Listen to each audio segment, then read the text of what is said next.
feels like every other week. I mean, I feel like we've been hearing that a lot. Everyone's always a favorite when they're playing us.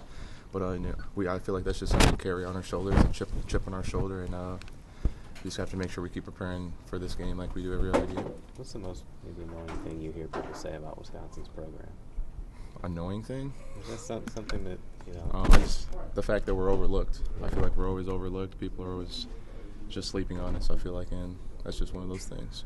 You guys are ranked number 8 in the country, though. I know. Not everyone's overlooking you. That's what so we are ranked high. I feel like we're doing good. We're on a roll, and it's one of those things we got to keep going. Jazz, when you say that, I know Michigan State guys talk about it all the time, too, the chip on their shoulder, they feel disrespected in the shadow of Michigan. How does that translate to tangible things during the week, during preparation?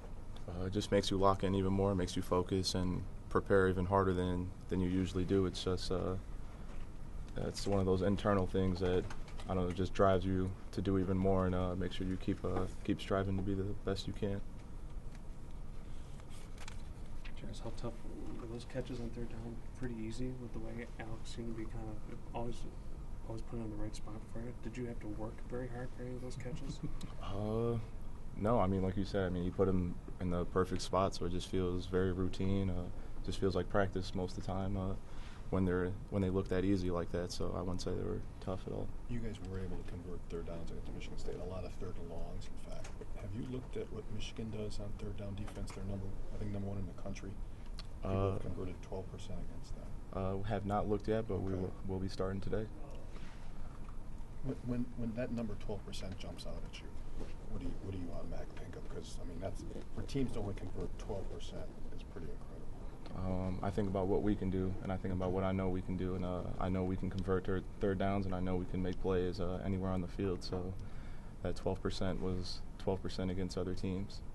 What was the difference in red zone efficiency this week? For this week, I feel like our coaches made a huge deal about finishing in the red zone because we got to make sure we come out with 6 points every time, especially playing tough teams like that. We got to come out with 6. Three is always nice, but 6 is the goal. Would you say the offense went to a different level with Alex at quarterback last week, or is that not fair to Bart?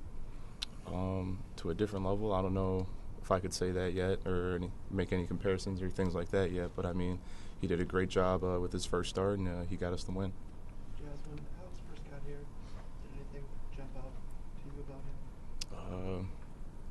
He was goofy. He was a very goofy guy. He's a character. He's got a great personality, but he's really serious. He's a serious guy as well, and he puts in a lot of work, and he understands the position he's in now, and I feel like he's taking advantage of it. Did you see any nerves? Also goofy.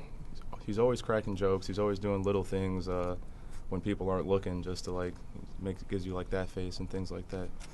But he's just a funny guy. Did you see any nerves from him in the huddle? Not at all. Not one. How often do you guys work on corner routes in practice? Because the 2 you hit is obviously. I'm assuming it's the result of repetition. Yeah. Well, I feel like that's one of the biggest routes that we're always working on, and that's every receiver is always working on the corner routes and things like that because we know how valuable those can be, especially if you're in the right place, right time, and everyone's doing their part.